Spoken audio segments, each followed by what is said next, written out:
Good morning and welcome to After GMS. This is our digital show we do every day around 7:45 on Facebook Live. Looks like we have a number of you already joining us on our live Facebook feed. We love this opportunity to see your comments, interact with you, and have a little more time than we do on the actual newscast on television to talk with you about our trending topics and hear what you have to say about it. Of course, we always encourage respect in our comments or else we won't be able to share it as we read them. So we'll start with our forecast, Taran. We all want to know what the weather's going to be this weekend. It's been kind of iffy this week with the humidity and mugginess. Is it going to be any nicer heading into the weekend? Yeah, at least to start. Okay, we've gotten a little bit of a break from the humidity starting yesterday on into today, but that's not going to last too long. We're going to see the humidity really start to crank back up again as we head on through the weekend. So let's kind of take you day by day here on the 7-day forecast. High temperatures today will end up in the mid to upper 80s for most of the area, but I wouldn't be surprised if a couple of neighborhoods made it up to 90 degrees, especially in Alamance County. You usually run a few degrees warmer than everyone else. It also could be a little bit hazy at times also as we continue to kind of watch that Saharan dust that we've been talking about for the past week or so just kind of make its way across the southeastern United States. As we go on into tomorrow, as the humidity goes up, we may see an isolated shower or storm pop up. I'm going to put the rain chance tomorrow at only around 20%. So just about everybody stays dry tomorrow, but you will want to keep an eye to the sky if you do have outdoor plans. Watch out for that. High temperatures, again, close to 90 degrees tomorrow. The rain chance goes up a little bit more on Sunday, and then the rain chance goes up more still as we go through next week. For now, I'm just going to put just a 40 to 50% chance of rain each day, Monday through Thursday. But I think there will be a couple of days there where the rain chance ends up being a little bit higher or maybe a little bit lower, but it's still several days out. So we still need a little more data to back up any changes to the percentage right now. So for now, just keep an eye on next week. I think the weather pattern will be fairly active next week.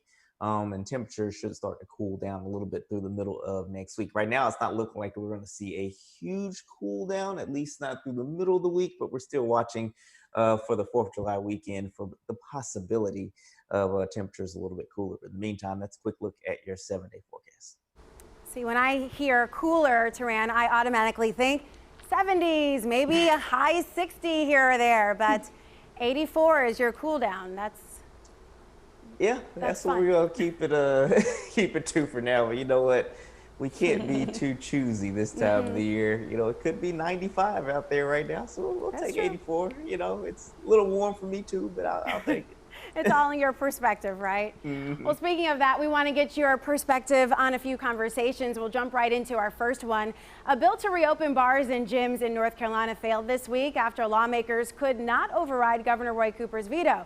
Now, this comes as the governor also extended phase 2 of the reopening plan, which means gyms, bars, entertainment venues will remain closed until phase 3 for another 3 weeks. So we want to hear from you this morning. Which would you like to see reopen first?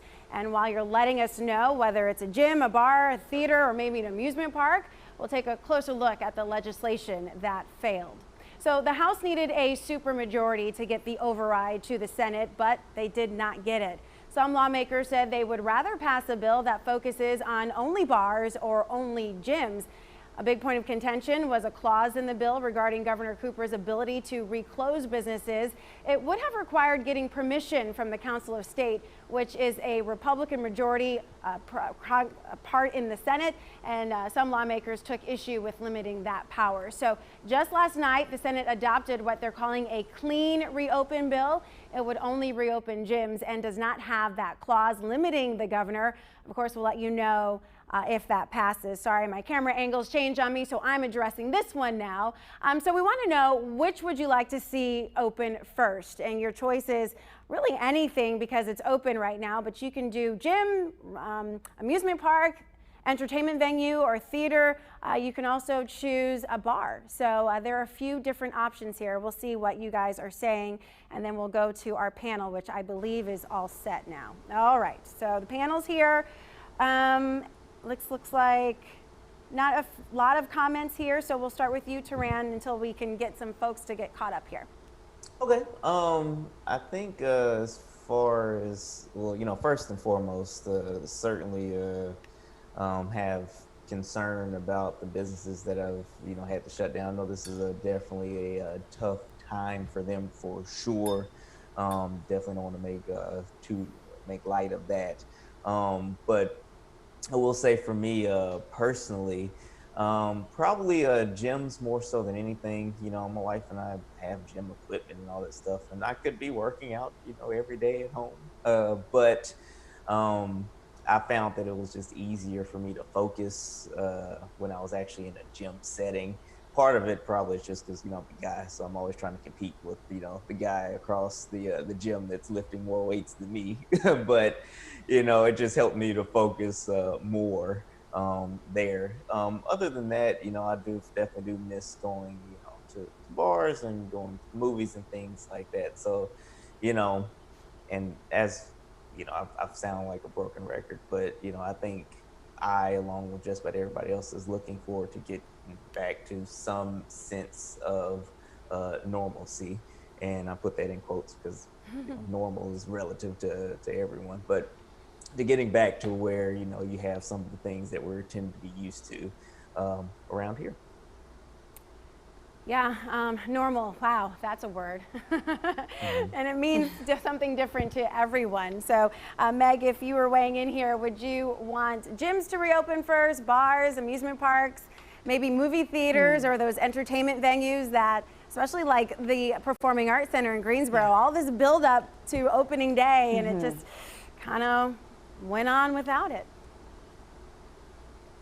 Yeah, you took the words out of my mouth, Tracy. That Performing Arts Center, entertainment venues, I wish that they could reopen with some restrictions in place, with some guidelines in place. Obviously, there's a reason that state health leaders believe that that's not a good idea and have decided to postpone that. But a lot of us were looking forward to going and seeing the inaugural shows at the Performing Arts Center in downtown Greensboro. A lot of us would love to see a movie in an actual theater as opposed to on our couch, on a laptop, or on the TV based on whatever is trending on Netflix. It's just not quite the same experience. And there just is something exciting about being able to go out and see people even from a distance. It just makes you feel a lot better, being able to get out of the house a little bit, of course, safely, as we're still practicing social distancing here at my house, and I know many of you watching are doing the same. But I would say entertainment venues, I really hope that they're able to reopen in 3 weeks if we start seeing these trends reverse direction and seeing these cases start to decline. Unfortunately, we're just not there yet based on the numbers I'm getting every day.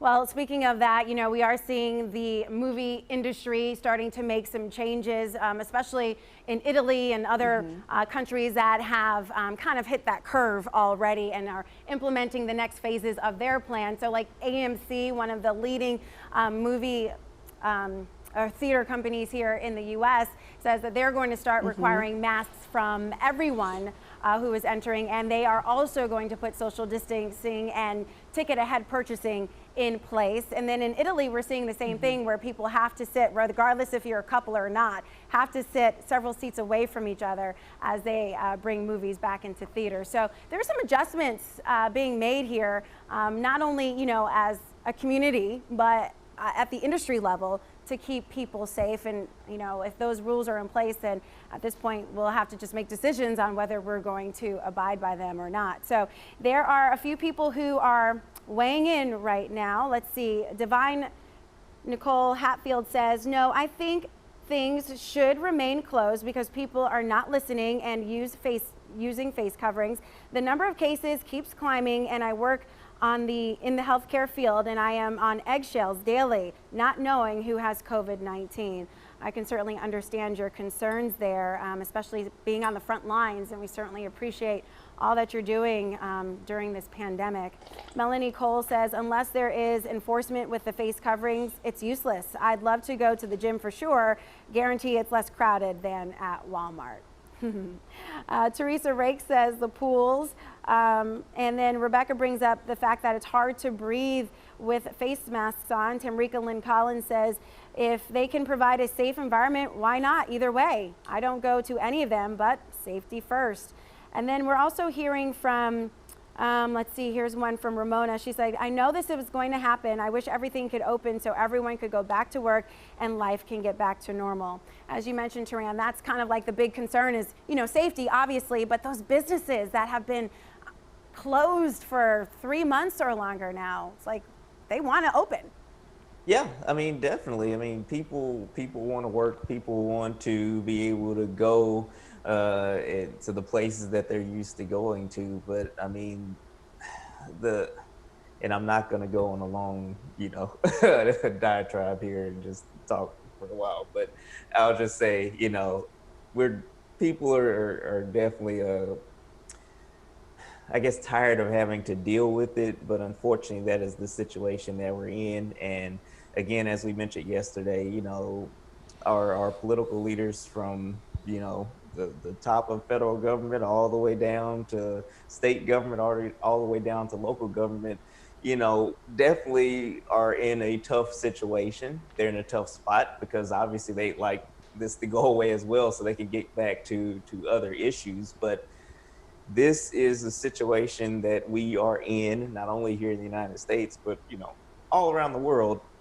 All these countries are dealing with this. And, it's hard enough to find 5 people to agree that something is a problem. But when you have essentially every country on the face of the earth agreeing that this is a problem, we need to try to fix it sooner rather than later, then, it's obviously a real problem that, again, we're working to resolve. But as we were talking about on the news this morning, it looks like the attempt to get a vaccine is moving in a positive direction. So, hopefully we can get that and then we can kind of move on and get back again some sense of normalcy sooner rather than later. This is certainly an unprecedented time. We're all trying to navigate through this here, and the best way we can do that, I guess, is by keeping a positive outlook. But, getting people back to work is a priority. Keeping people safe is a priority. And finding the line in the middle, that's the hardest job in the world right now. All right, let's take a look at your morning headlines. Megan, we'll start with you. Yeah, and we'll talk about a big story happening in our state today. Starting at 5 o'clock tonight, you'll be required to wear a mask or face covering in public, inside or outside, where social distancing of 6 feet is not possible. This is part of Governor Cooper's plan to help stop the spread of COVID-19 amid an uptick in new cases lately. Here are some exceptions to this mask rule. Children 10 years or younger don't need to wear a mask. You do not need to wear a mask also if you're actively eating or drinking or giving a speech, or if you're communicating with someone who is hearing impaired. Also, if you're doing strenuous exercise, and if you have another health issue that would prevent you from being able to wear a mask. We got a question about asthma on our live feed here on our After GMS page, and you would be exempt from this. No mask needed for you. So North Carolina sheriffs say they won't be enforcing the mask mandate. Rockingham and Alamance County sheriffs say deputies will not cite or arrest anyone for violating it. The Rockingham County Sheriff's Office says deputies will respond to trespassing calls, though, if a person not wearing a mask refuses to leave a business. The Craven, Halifax, and Sampson County sheriffs, all near the coast, say this order violates constitutional rights of their citizens. They say they can't criminally enforce the face covering requirements of this order. Well, some people are trying to find a way around wearing face masks, going as far as making false documents. The State Justice Department says keep your eye out for these. There's an apparent face mask exempt card going around. It includes a logo from the FTBA, the Freedom to Breathe Agency. That is not a real government agency. U.S. Attorney Matthew Martin of the Middle North Carolina District wrote, "Don't be fooled by the misappropriation of the DOJ Eagle. These cards do not carry the force of law," end quote. Well, there's another chance to get tested for free in Greensboro today. It's in the parking lot of the Guilford Technical Community College from 2 until 6 o'clock today. The testing is part of a project between Goan Health and High Point branch of the NAACP. You do not need a doctor's order to get tested, insurance, or an appointment. Most results are ready in about 2 business days. So again, this is today from 2 until 6 at GTCC in High Point. Well, tomorrow, artist Rashida Schenkel, along with dozens of other artists, will start painting Black Lives Matter on Elm Street between February 1 Place and Elm Street in Greensboro. The area close is tonight and will remain closed until Monday morning. This is the second street mural approved under the city's Office of Arts and Culture program. All right, so Megan, you have our second conversation this morning.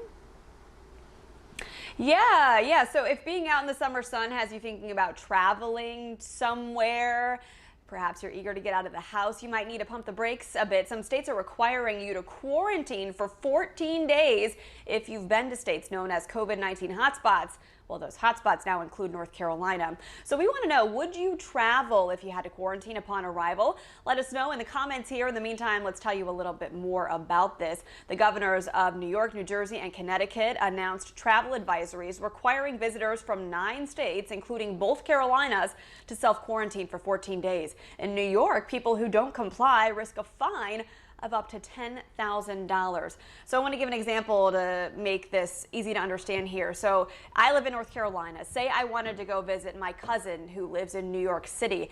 If I were to do that, I would need to stay at her apartment essentially for 14 days or risk a fine if caught.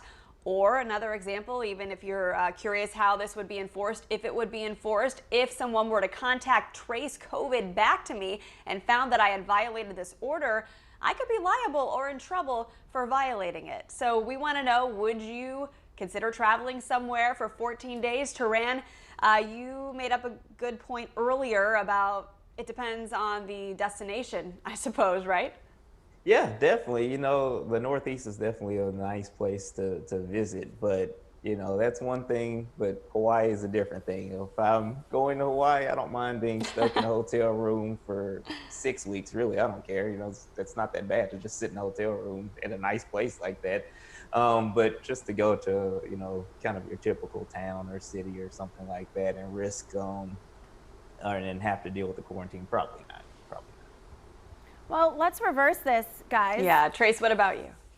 Let's reverse this, because at the beginning of the pandemic, when New York and Connecticut, New Jersey were all the hotspots for COVID-19, there were restrictions in Texas and places to the south where if you were traveling from those states, they met you at the border and they asked you to quarantine. So it's really no different than what was happening at the beginning of the pandemic in the United States, right? And now it's just reversed because the Northeast is now starting to curb that trend. And we in the South are starting to pick up in the number of cases. So if you think about it, it's kind of just a reverse course here. You know, in the beginning, it was the Northeast that was under immense, stress from this pandemic. And now it's the South seeing that uptick. So I'm sure that they're putting this in place because it's for the betterment of the people in the Northeast. And there's also, as a way to help the South kind of get control of the numbers here. So I'm just kind of thinking of it in context. I like to look at the bigger picture, kind of like what happened. But if you're asking me whether I would quarantine if I wanted to travel there, well, right now I'm not traveling. I go to work, I go to the store, I go home. I hug my babies, I kiss them goodnight, and I do it all over again. And that's kind of my life, and it has been for the last few months. I kind of like it, to be honest with you. It's really slowed us down a little bit. I don't have plans to travel, but if I had to because of a death in the family, for instance, and I had to be there, then I would most certainly follow by the rules. But I just think of it as, states doing what they have to do to slow the spread. Yeah, I agree with you, Trace. And we got a couple comments saying, yeah, it depends on where I'm going, but right now I don't think so. That's what Ramona said. I saw another comment, I believe from Jessica. It just scrolled past me, and she said, no, you can sit all day at home. Why would you need to travel to go sit at a relative's house? Not worth it. Better to wait. All right, thanks for weighing in on this conversation. We got to check our forecast. Taran, we got another question from Isaac about that dust cloud this weekend. What's going on with that? Yeah, we're still watching that to move on in, and you may see a little bit of haze out there today. I know that was the case across the eastern part of the state yesterday. You saw some haze kind of, if you looked at any images from Raleigh or early points eastward. Today, maybe a little haze, and then we'll see another round that may try to move in over the weekend. So obviously the air quality might be a little bit lower than usual. So if you are sensitive to low air quality, then you need to take whatever precautions that your doctor recommends. Otherwise, it may just enhance the sunset a little bit if we get enough of that dust in here. But if we get too much, then it'll just kind of tamp down even the sunset. It won't be kind of a gloomy view as we go on into Sunday. But all in all, it shouldn't be a huge deal for most of us. Small chance of an isolated shower or two Saturday, better chance of a few more showers and storms Sunday, and then more rain chances next week. Today will probably be the nicest day as far as the humidity is concerned over the next week or so, and high temperatures again in the mid to upper 80s this afternoon. All right. Well, thank you everybody for weighing in on these talkers today. We hope you have enjoyed our After GMS program. We do this every day at 7:45 on Facebook Live, and we hope you have a wonderful and safe weekend ahead. We'll see you next time. I can tell you it's hot, it's sticky, it's gross. It's already 70 degrees at 5:30 in the morning. So, Taran, from there, I don't know where you go from there. I know a lot of people want to get to the beach. We want to go to the islands, but we can't get there. I brought it to you. I've got a pina colada pound cake with a little bit of rum in it. It's not too early to take a little sip. So, yeah. It is Friday, July 9th. Ooh, wow. I skipped a whole month. June 19th. Where did you get those Clorox wipes from? Because I haven't been able to find them anywhere. So. Well, you know, my husband works at Lowe's Home Improvement, and every blue moon they get them in, and he'll call us like, "Hey, honey, do we need wipes?" And yes, we need wipes. Okay. Get the wipes. I know I'll be calling you later. All right, thanks so much. Absolutely. My cat Milo, who is convinced he's a dog, is super social, and he's been loving not only me being home, but also my husband. But I don't know what he's going to be up to when we both go back to our other offices. You know, is he going to start knocking off vases or things from the table? He's been known to do that when we work long hours. So I'm not sure. We might have to set up a little cat camera in the house to keep an eye on him. You know, make sure you get your good grill marks. Right. But just making sure they're not too done. You don't want it burned. You can't call it Cajun. Burn is burnt. Right. Wow. Ed Matthews is away from the weather garden, but I know he'd be excited because your birthday is just a few days away. Oh, there he is, the birthday boy. Yeah, that's what I get for looking at weather data on the computer. Well, I looked over and I saw you missing, and I was like, where's Ed? I'm so sorry.